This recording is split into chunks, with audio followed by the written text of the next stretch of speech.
Bismillah. Assalamualaikum warahmatullahi wabarakatuh. Innal hamdalillah nahmaduhu wa nasta'inuhu wa nastaghfiruhu wa nastahdihi wa na'udzu billahi min shururi anfusina wa min sayyiati a'malina. May yahdihillahu fahuwal muhtadi wa may yudlil falan tajida lahu waliyyan mursyida. Asyhadu an la ilaha illallah wahdahu la syarika lah wa asyhadu anna Muhammadan abduhu wa rasuluh. Ballagha risalah wa addal amanah wa nasaha al-ummah wa tarakaha ala mahajjatil bayda lailuha kanahariha la yazighu anha illa halik. Amma ba'd.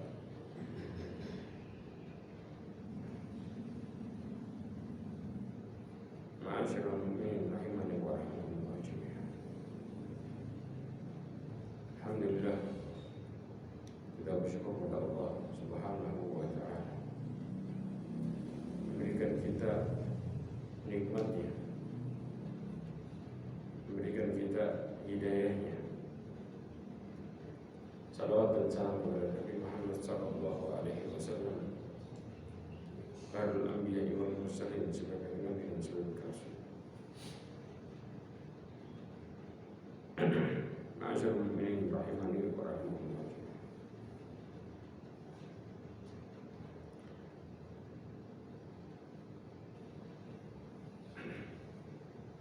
Coba perhatikan baik-baik. Di antara penghapus dosa yang berikutnya ketiga adalah amal saleh. Allah Subhanahu wa ta'ala mengatakan di dalam surat Hud ayat 114, wa aqimus salata tarafayn nahari wa zulfan minal laili innal hasanati yudhibnas sayyi'ati dzalika dzikra lidz-dzakirin. Allah mengatakan laksanakan salat pada kedua ujung siang, yaitu pagi dan petang, sore. Ya. Sesungguhnya kebaikan itu akan menghapuskan as-sayyi'at, keburukan. Dzalika dzikra lidz-dzakirin. Itulah peringatan bagi orang-orang yang selalu mengingat Allah Azza wa Jalla. Kemudian juga ini menunjukkan bahwa ketika seseorang melakukan kebaikan, maka Allah Subhanahu wa ta'ala akan hapuskan keburukannya. Di antara dalil yang menunjukkan ketika kita melakukan kebaikan, Allah Subhanahu wa ta'ala akan hapuskan keburukan. Saya jelaskan. Contoh, ya, di mana Rasulullah SAW menjelaskan di dalam hadisnya, ketika seseorang berbuat baik kepada orang lain. Coba perhatikan di sini. Dikatakan anna rajulan lam ya'mal khairan. Sesungguhnya Rasulullah menjelaskan ada seorang laki-laki yang belum melakukan kebaikan sama sekali. Paham di sini? Tapi apa yang terjadi? Tapi dia punya kebaikan yang lain, maksudnya kebaikan dalam ketaatan dan lain sebagainya. Ya. Tapi dikatakan wa kana yudayyinun nas. Tapi dia punya kebiasaan mengutangi orang. Paham ya? Fayaqulu li rasulihi, maka dia mengatakan kepada utusannya, utusan yang biasa nagih utang. Ini dikatakan khudh ma tayassar watruk ma usira wa tajawaz. Ambil yang gampang, tinggalkan yang susah, dan maafin. Kalau maafin, kalau orang ini benar-benar gak bisa bayar, benar-benar gak bisa bayar dan benar-benar gak punya uang, maafin. Apa tujuannya? Dia mengatakan Allah Ta'ala ayyatajawaza 'anna. Maka semoga Allah Subhanahu wa taala mengampuni kita, memaafkan kita. Ini dia. Maka kemudian falamma halak, ketika orang itu meninggal, qala Allah Azza wa Jalla, Allah mengatakan kepada dia ketika dibangkitkan, hal amilta khairan qad, apakah engkau melakukan kebaikan? Maka kemudian dia mengatakan la, tidak, kecuali ada satu kebaikan, illa annahu kana li ghulamun, saya itu punya budak, ya, wa kuntu udayyinun nas, aku itu mengutangin orang. Kemudian fa idza ba'attuhu liyataqadha qultu lahu, kalau aku ngirim budakku tadi buat nagih, maka aku mengatakan kepada dia, khudh ma tayassar watruk ma usir wa tajawaz la'alla Allah yatajawazu anna. Maka dikatakan ambil yang gampang, kalau dia bisa membayar itu ambil, ya, kemudian tinggalkan yang susah, ya, dan maafkan kalau kemudian nggak bisa bayar, maaf. Kenapa? Semoga Allah mengampuni dosa kita. Maka ketika itu Allah Subhanahu wa taala mengatakan, qad tajawwaztu anka, aku telah mengampuni, memaafkan dosamu. Ini di antara amal saleh itu bisa menghapuskan keburukan. Amin. Makanya kalau kita kemudian berbuat baik kepada orang, maka efek dari berbuat baik itu, karena Allah paling senang di antaranya amal saleh adalah amal saleh yang terutama bukan bermanfaat bagi diri sendiri, tapi terutama amal saleh yang bermanfaat buat orang lain. Karena pada dasarnya Rasulullah SAW mengatakan dalam hadisnya, ini hadis ini, Rasulullah mengatakan dalam hadis yang diriwayatkan oleh Imam Tabrani, ya, dan hadis ini dihasilkan oleh Imam Al-Albani di dalam Sahih Al-Jami', disebutkan ahabbun nas ilallahi ta'ala anfa'uhum linnas, manusia yang paling Allah cintai adalah orang yang bermanfaat bagi orang lain. Perhatikan ya ikhwan, orang tadi dia tidak melakukan kesyirikan dalam hidupnya, paham ya? Kenapa? Karena dia mengatakan semoga Allah, berarti bertauhid kan dia orang? Bertauhid. Di balik amal baiknya, ngutangin orang kemudian, ya, kalau nggak bisa bayar dimaafin, itu karena berharap kepada Allah. Berarti orang ini bertauhid kepada Allah dengan baik. Jelas ya? Nah, kemudian dikatakan amalan yang paling Allah cintai adalah as-surur tudkhiluhu ala muslim, rasa bahagia yang kau masukkan ke hati orang muslim. Kenapa? Rasa bahagia yang paling gampang yang kita bisa lakuin apa? Apa kira-kira? Yang paling gampang, gratis, tidak pakai apa-apa. Persis, senyum. Makanya Rasulullah SAW nih mengatakan dalam hadisnya dari Imam Muslim, kata Rasulullah apa? La tahqiranna minal ma'rufi syai'an. Janganlah kalian itu, ya, meremehkan kebaikan sekecil apapun itu. Walau antal qahaka biwajhil qalil, walaupun hanya sekedar apa? Tersenyum ketika apa? Bertemu dengan saudara. Ya, ini yang dimaksud dengan memasukkan rasa bahagia ke dalam hati seseorang. Bahkan ya, ngomong enak itu orang senang kan? Itu Rasulullah katakan sedekah. Kata Rasulullah dalam hadisnya, wa kalimatun thayyibatu sadaqah. Ucapan yang baik adalah sedekah. Kenapa? Karena efeknya seseorang ketika kemudian merespon ucapan yang baik tadi, dia senang, ngajak bicaranya senang. Ini diantara memasukkan kebahagiaan ke hati seorang muslim, dan itu dihitung sebagai sedekah. Subhanallah. Ya, inilah kenyataannya. Kemudian yang berikutnya, Rasulullah SAW mengatakan, au takshifu anhu kurbah, atau engkau mengangkat kesusahan dari orang lain. Kenapa? Mengangkat kesusahan itu bukan perkara yang remeh. Ini perkara yang sangat-sangat besar. Ya, coba perhatikan baik-baik. Rasulullah SAW mengatakan, "Man yassara ala mu'sirin yassarallahu alaihi fid dunya wal akhirah." Barang siapa yang mengangkat kesusahan, ya, memudahkan kesulitan orang lain. Kesulitan yang mu'sir di sini dimaksudkan adalah utang. Ya. Ngangkat utang itu bisa dengan 3 cara. Yang pertama, bisa jadi kalau kita ngutangin diluaskan waktunya. Jadi jangan sakal-sakal misalnya.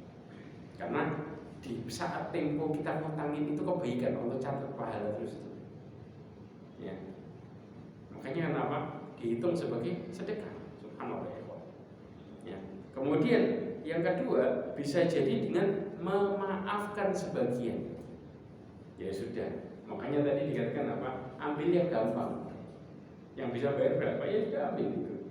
Kan dikatakan seperti itu. Kadang-kadang dari seorang melakukan itu, Ustaz dia ini punya fulus. Ya. Kalau tak maafin ini orang, ya anunya fulusnya banyak, tapi hatinya hati miskin. Terjadi nggak ini? Orang berpikir dengan cara seperti itu. Sekarang pertanyaannya, ketika kita niat buat maafin, gimana pun orangnya, ya, mau miskin hatinya, mau kaya hatinya, namanya ketika seseorang maafkan, maka karena Allah nggak melihat ke orangnya. Kalau kita melihat ke orangnya, kita akan terus curigaan terus ini. Paham ya? Bu, ya itu tuh ada rumahnya dijual. Tinggal subhanallah, orang kadang-kadang mau maaf ini berat. Bukan gampang. Tapi kalau orientasinya akhirat, dia berpikir duit gak dibawa mati. Baru gampang cerita maaf. Tapi kalau judulnya dia mulai perhitungan, lah kok enak. Dia masih punya uang, masih punya rumah 4 miliar. Bu, ya dijual 500 jutanya saya kasih ke saya. Kan selesai urusan. Ya ikhwah, kadang-kadang seseorang jual rumah gak segampang itu dan lain sebagainya. Kita mengerti kondisi seseorang bagaimana apa yang terjadi. Kadang-kadang kita melihat kepada tohim seorang. Kalau kita niat maafin, tinggal maafin. Tidak usah mencari celah buat kita mengatakan kalau dia nggak punya fulus sama sekali berdoa maaf. Nggak perlu kita mengatakan argumen kepada orang lain. Karena pada dasarnya amal kita karena siapa? Persis karena Allah. Ini yang harus kita renungin baik-baik. Cerita kita ke orang tidak akan pernah membawa manfaat. Kalau judulnya hanya sekedar memposisikan diri kita seakan-akan kita bisa berbuat kayak gitu, tapi untuk orang ini nggak bisa, nggak perlu cerita. Jelas ya?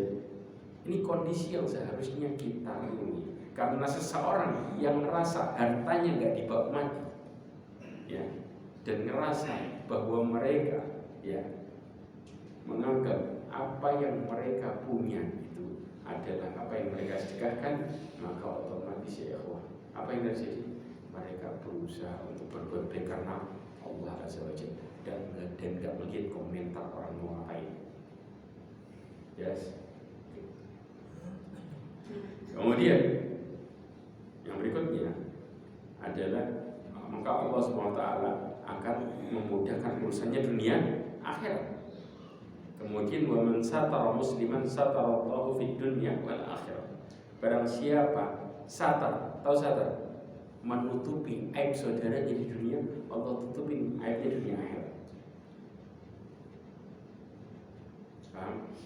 Karena pada dasarnya seorang mukmin itu yastur wa yansah. Seorang sahabat mengatakan mukmin itu berusaha untuk menasihati dan menutupi aib saudara. Wal fajir yahtab wa yakir. Orang fajir itu yahtab, buka aib orang dan gandahin. Ngewer aibnya, habis gitu apa? Fulan, anak tahu kartu asnya. Ya Allah. Dia nggak berani sama anak. Kalau anak buka asnya, lemes dia. Subhanallah ya Allah. Kita kadang-kadang cerita model kayak gitu bangga, paham ya? Padahal ketika kita nutupin aib saudara kita, Allah tutupin aib kita dunia akhirat. Tapi kita kadang-kadang bangga punya kartu asnya orang. Apa yang maksud kartu as? Aib. Betul apa enggak?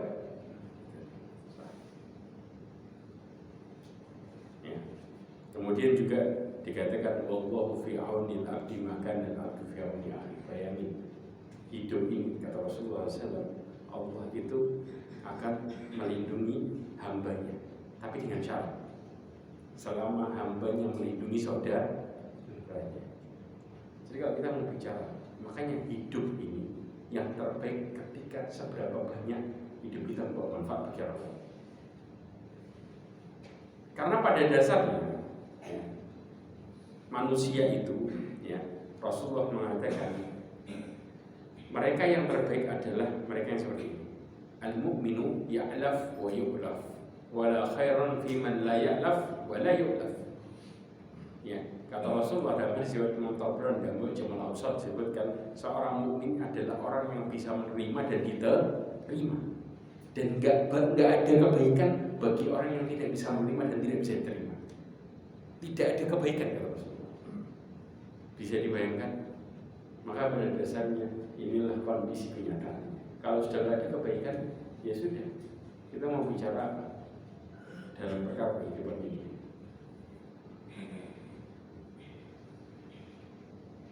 Kemudian Rasulullah SAW juga mengatakan, ya, yang berikutnya adalah autak dian hudainan, atau engkau melunasi utangnya, sebagaimana tadi yang saya jelaskan. Autaruduan hujuan, atau engkau menghilangkan rasa laparnya. Ya, rasa lapar hatta sekali. Ketika kita melakukan itu, subhanallah, apa yang terjadi ya ikhwan? Maka kemudian Allah Subhanahu wa taala akan menjadikan kita mulia di sisi Allah Subhanahu wa taala. Kenapa? Karena amalan yang paling Allah cintai. Nah, kemudian Rasulullah mengatakan semua ini ujung-ujungnya apa? Nolong orang. Betul enggak? Maka kemudian Rasulullah secara global mengatakan wali an amshiya ma'a akhi fi hajatin ahabba ilayya min an aqtakifa fi hadzal masjid yakni Masjidil Madinah syahra. Dikatakan aku ini ya berjalan buat nolong saudaraku itu lebih aku cintai daripada aku i'tikaf di masjidku, yaitu Masjid Nabawi sebulan. I'tikaf Masjid Nabawi sekali sholat berapa?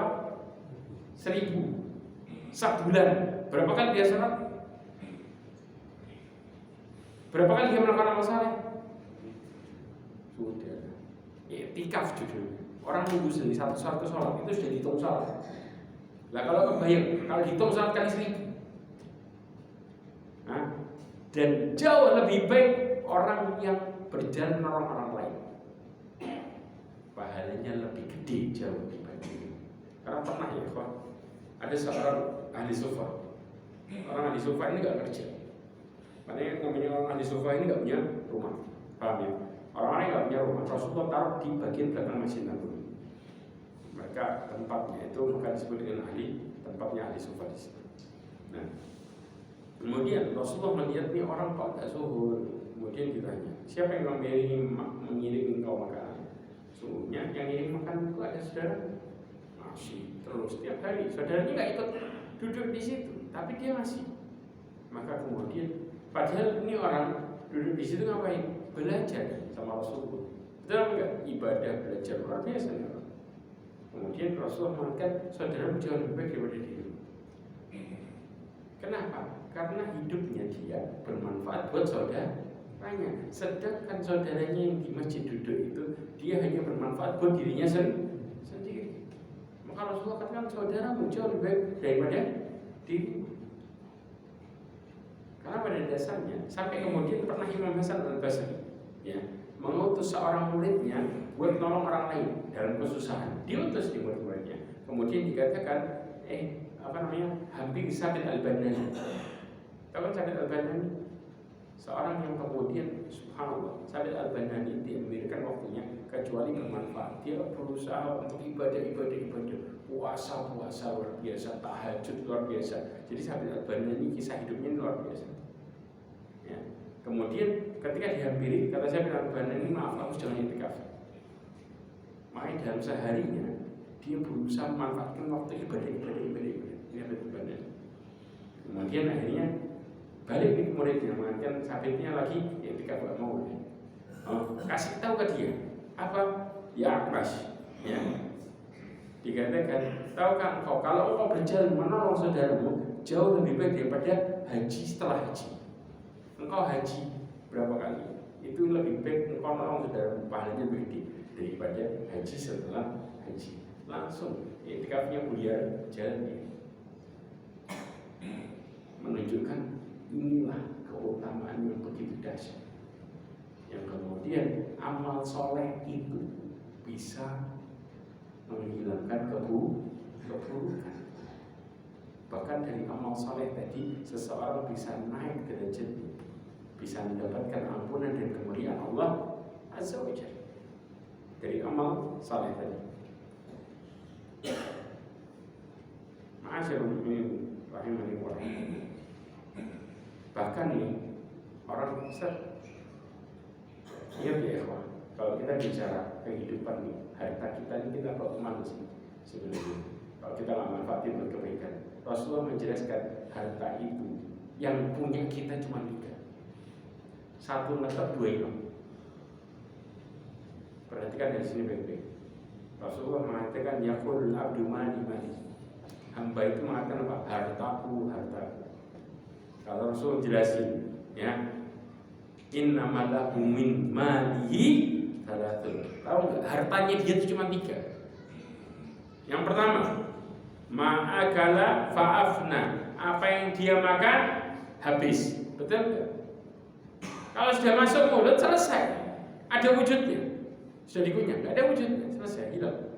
Kemudian aula bisa fa'abla. Apa yang dipakai kita, ada umurnya nggak yang dipakai? Ada, ujung-ujungnya apa? Usang.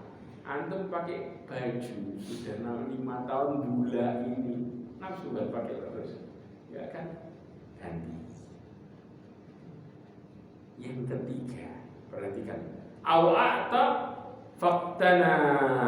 Nah ini dia, apa yang dia kasih itulah yang dia kumpulkan.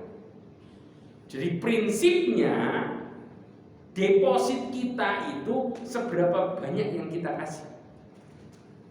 Kita kasih ke orang, mau ke keluarga kita, ke siapa, ya, itu depositnya. Makanya kalau kita bicara sayang, dan itu yang kekal, manfaatnya apa? Dunia akhirat. Kita kadang-kadang dapat rezeki, keberkahan gara-gara apa? Kita keluarin. Sampai Rasulullah mengatakan mana qasad sadaqat min mal wa ma zada bi afwin illa izzah. Enggak akan pernah berkurang sedekah itu dari harta, enggak akan. Jadi enggak ada istilahnya sedekah kurangin harta kita. Justru ya ikhwan, yang membuat seseorang itu kadang-kadang ya disebut hartanya berkurang gara-gara apa? Loh, katanya sedekah ngurangin harta. Buktinya ketika ada orang di luar, ayo, bawa apa sekarang? Mobil, bawa apa? Kemudian langsung disedekahin. Loh, katanya balik mana? Ada yang bisa jawab? Nih, saya kasih contoh. Pernah kan ada kasus? Ya, seseorang yang dikahin, dia pergi ke majelis ilmu, kemudian membuat sesuatu. Ya, maka bawa motornya disedekahin. Jelas ya, sedekah.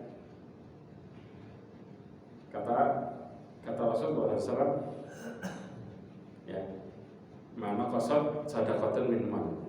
Sedekah ini nggak bakal ngurangin harta. Harusnya nambah nggak? Nambah, harusnya. Tapi buktinya, subhanallah, dia tidak merasakan rezekinya itu, hartanya nambah. Masalahnya di mana? Benarnya ada 2 masalah yang harus diikuti. Coba di mana? Saya ingin salah satunya aja. Menurut baik. Iya. Persis. Niatnya dia karena Allah atau karena dunia. Orientasi dia mengorbankan hartanya karena dunia. Harusnya ketika mau Allah kasih dunia akhirat, karena apa? Karena Allah. Itu satu sudah bermasalah. Yang kedua, istilah harta, istilah ya Allah SWT kasih rizki ya. Rizki itu, perhatikan baik-baik, rizki itu ada tingkatan, paham? Ada yang terbaik, ada yang terburuk. Rizki yang terbaik apa? Ini yang enggak sering dan banyak orang tidak menghargai padahal yang terbaik. Apa itu? Yang terbaik.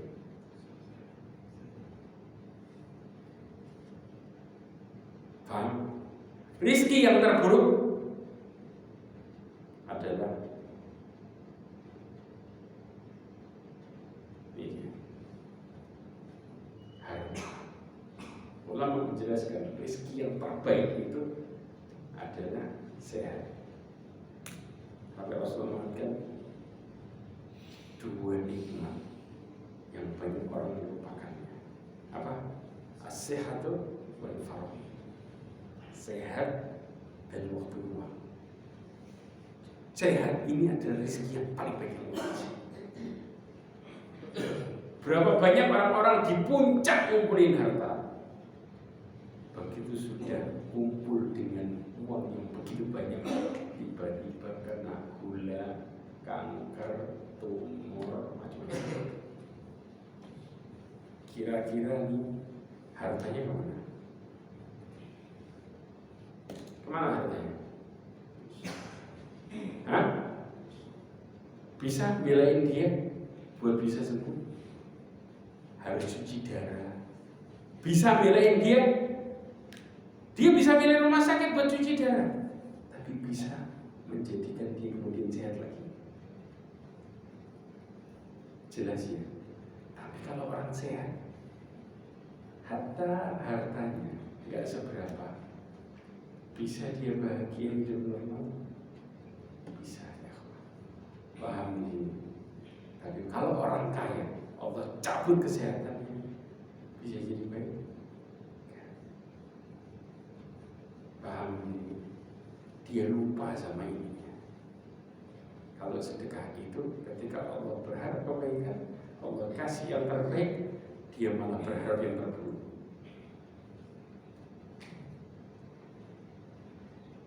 Jelas. Ini yang sering seseorang kemudian memandang dengan cara yang mengerikan. Kenapa dibilang mengerikan?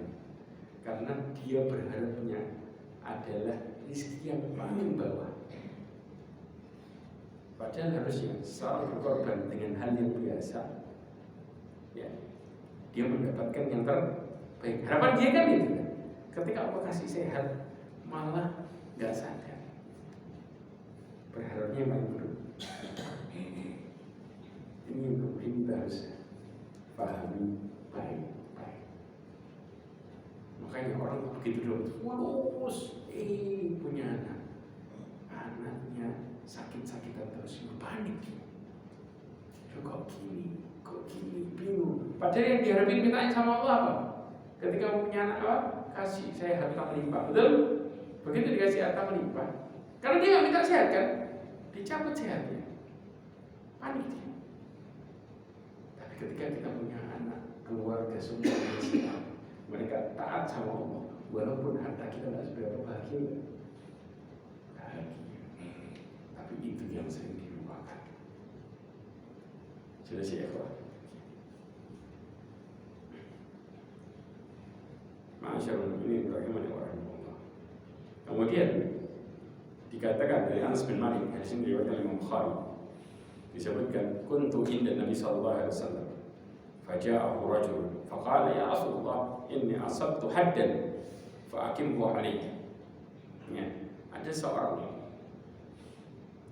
ya, dikatakan oleh Anas bin Malik, datang Rasulullah SAW kemudian mengatakan, wahai Rasulullah, sesungguhnya aku telah asabtu haddan, mengenai had, maksudnya apa? Melanggar hukum, maka tegakkanlah atasku konsekuensinya, hukumannya. Istilahnya begitu, kasih aku hukuman. Gara-gara apa? Aku melanggar. Kemudian walam yas'alhu anhu. Maka kemudian itu ketika itu Rasulullah SAW nggak menanyainya.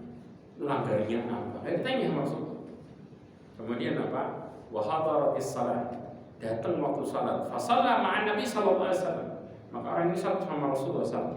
Falamma qada Nabi sallallahu alaihi wasallam as-salat. Setelah Rasulullah SAW selesai salat, qama ilaihi rajul. Tadi orang tadi yang balik lagi. Ya. Kemudian mendatangi, ya Rasulullah, ini asabtu haddan. Saya ini ya melanggar aturan hukum. Maka tegakkan kepadaku aturan Allah Subhanahu wa taala, kitab Allah, Al-Qur'an. Ya.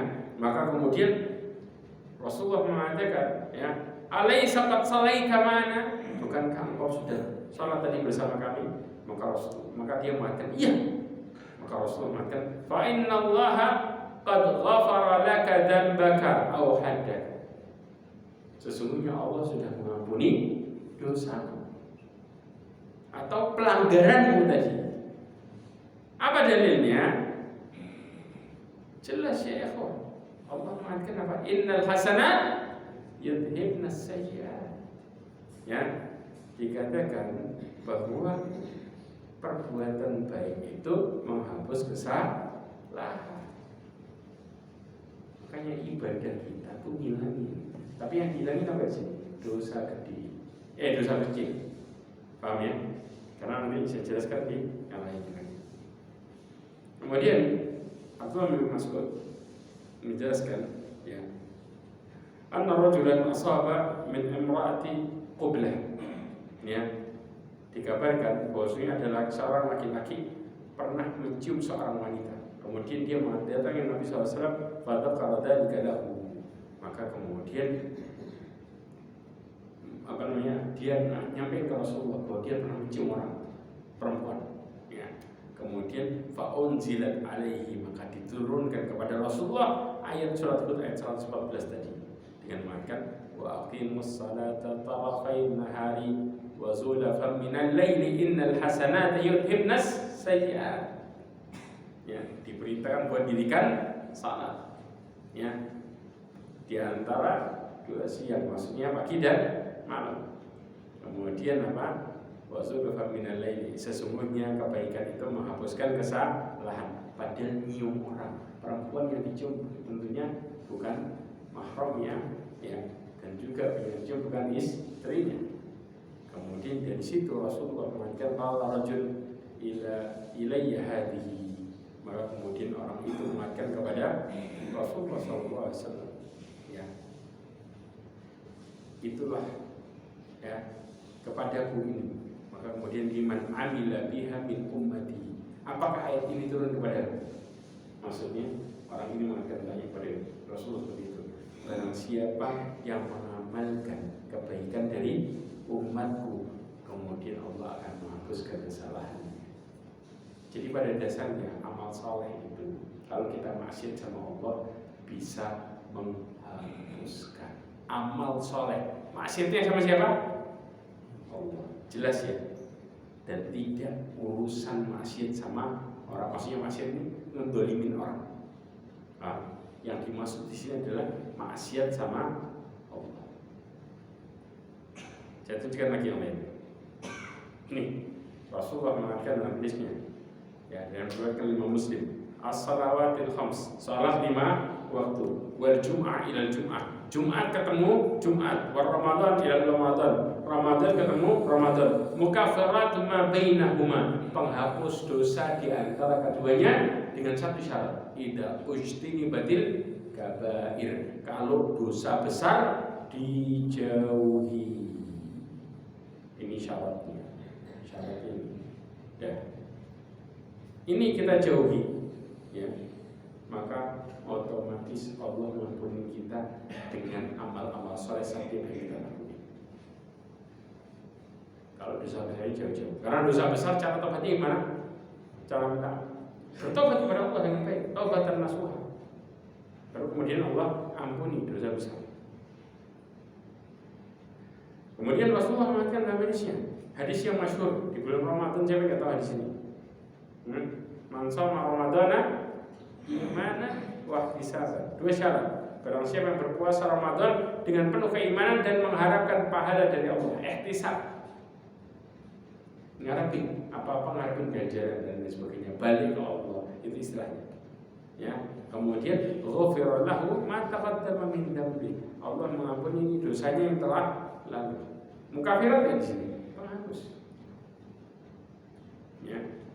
Kemudian juga dikatakan umrah ke umrah, kafaratun lima bainahuma.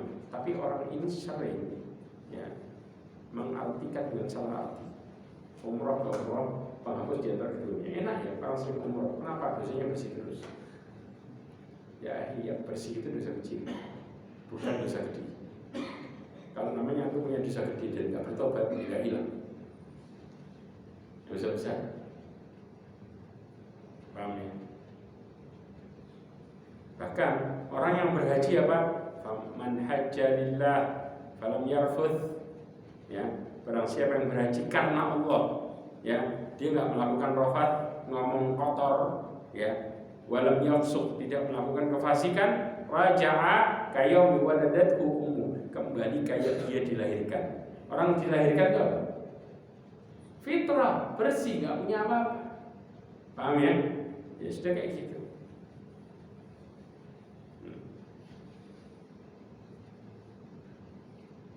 Ma'asyiral mu'minin rahimani wa rahimakumullah.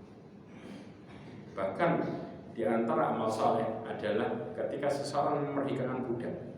Setiap dimerdekakan, maka dia juga dimerdekakan dari api neraka. Sebandingkan dikatakan man a'taqa raqabatan muslimah. Barang siapa ya memerdekakan raqabah, budak laki atau perempuan? Muslimah. Raqabah muslimah, budak muslimah. Jelas? Ya. A'taqallah bikulli adwin minhu adwan minan nar. Allah akan membebaskan dari setiap anggota tubuh yang dia bebasin tadi, ya, anggota tubuhnya dia juga dari api neraka. Bahkan hatta farjuhu bi farjihi. Sampai maluannya juga sebanyak. Pokoknya semua yang dia bebasin apa aja, ya, maka semua dia juga dapat semuanya. Bebas juga dari api neraka.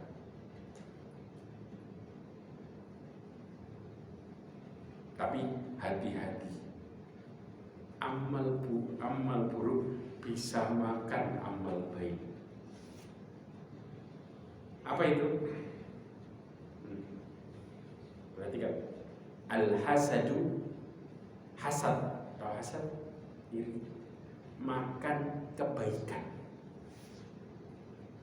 Kama ta'kulun nar hatab, kayak api makan kayu.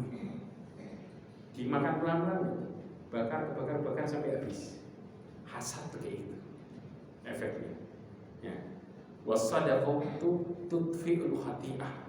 Sebaliknya, Rasulullah menjelaskan sedekah akan memadamkan kesalahan. Ngilangin. Sebagaimana kama tudfi'ul ma'an, sebagaimana air memadamkan api. Jelas? Kemudian dikatakan as-salatu nur mukmin. Salat itu cahaya mukmin. Ya, wasiyamu junnah minan nar. Sedangkan puasa itu membentengi seseorang dari api neraka, melindungi. Ya. Rasulullah pernah mengatakan as-salatu nur was-sabru diya. Pernah dengar di situ? Salat itu cahaya, sabar itu cahaya. Bedanya apa? Antara kata-kata nur sama to. Hah? Terus? Persis. Antum coba bayangin. Saya kasih ilustrasi. Antara kata-kata nur sama do, ya, nur cahaya. Daw ini cahaya juga. Bedanya, yang cahaya nur pakainya apa? Ke sholat, ya kan? Sekarang daw juga, tapi arahnya kemana? Sabar. Antara ini sama ini gampang mana? Sabar sama sholat? Hah? Gampang sholat kan? Sama. Nur itu, antum coba bayangin, asik. Ya seperti tadi. Nurul qamar, cahaya bulan, enak nggak? Adem, betul nggak? Kalau bulan muncul, panas nggak? Dingin kan? Dawu syams, cahaya matahari, gimana rasanya? Nah, nyengat, panas, betul? Nah, sama-sama cahayanya, tapi sholat itu cahaya. Antum kalau sholat serius, adem nggak? Tapi kalau kemudian antum mulai belajar bersabar, panas nggak? Hah? Panas atau adem? Mulai belajar sabar sambil minta sama Allah. Awalnya, ya kalau sudah tidak ya adem. Awalnya panas, betul nggak? Mulai sakit hati, loh kok enak fulan. Dia dolim sama saya harus maafin. Kalau perhitungannya kayak gitu, mulai harus susah. Nah ini yang dimaksud dia, masing-masing dengan kondisinya. Tapi dua-duanya disebut, artinya kalau dalam bahasa Indonesianya dipukul rata jadi cahaya. Hatta kita mau ngomong cahaya lampu, cahaya semua cahaya. Tapi dalam bahasa Arab dibedakan. Subhanallah. Inilah luasnya bahasa Arab. Makanya dikatakan bahwa as-salatu nurul mu'min. Salat itu cahayanya orang mukmin. Jelas ya? Kemudian saya tutup dengan ini. Ma'asyarul mu'minin rahimani wa rahimakumullah. Rasulullah SAW mengatakan dalam hadisnya, kata Rasulullah, bicara tadi salat cahaya. Nah, awwalu ma yuhasabu bil abdu yaumal qiyamah salatuhu. Pertama kali Allah hisab dari seorang hamba adalah salatnya. Barometernya di salat. Ya. Fa in akmalaha kutibat lahu nafilah. Ya. Kalau dia menyempurnakan maka ditulis pahala nafilah. Nafilah itu apa? Ya, benar. Wa illam yakun akmalaha qala Allah Subhanahu wa ta'ala lil malaikatihi unduru hal tajidu li 'abdi min tatawwu. Jadi kalau dia menyempurnakan ditulis dia punya pahala salat wajib. Karena yang diukur apa? Salat wajibnya sama Allah. Ini orang ini baik semua, salat wajibnya baik. Tapi kalau salat wajibnya kurang, maka Allah tanya, lihat apakah dia punya amalan sunnah tatawwu. Ya, kemudian fa'akmilu biha ma dhayya'a min faradatihi. Sempurnakan yang dia lalaikan dari amalan wajibnya. Jadi aneh kalau orang ahli tahajud tapi amalan wajibnya berbolong. Paham? Karena yang diukur apa? Wajib. Begitu ada yang kurang, lihat amalan sunnahnya buat nempel doang, ditempel di wajibnya. Jelas? Tsumma tu'khadhu amal ala hasbi dzalik. Kemudian amalan sisanya diambil dengan cara seperti itu. Jadi yang Allah ukur dari hidup kita adalah wajibnya. Bahkan ilmu yang harus dipelajari adalah sesuai dengan hukum amalan itu. Kalau ilmu yang wajib kita pelajari apa? Semua amalan wajib dipelajari ilmunya bagi setiap muslim. Semua amalan wajib. Sebagaimana wajibnya hukumnya. Jelas? Begitu ada yang kurang baru bicara tembelan pakai sunnah. jelas inilah amal saleh yang akan menghapuskan keburukan dengan sistem yang seperti ini. Wallahu a'lam bishawab. Mudah-mudahan apa yang kita pelajari hari ini menjadikan kita semakin bertakwa kepada Allah Azza wa Jalla. Dan insyaallah pertemuan berikutnya yang waktu seperti ini kita akan bertemu pada tahun depan, ya, setelah Januari, setelah 2 Januari insyaallah.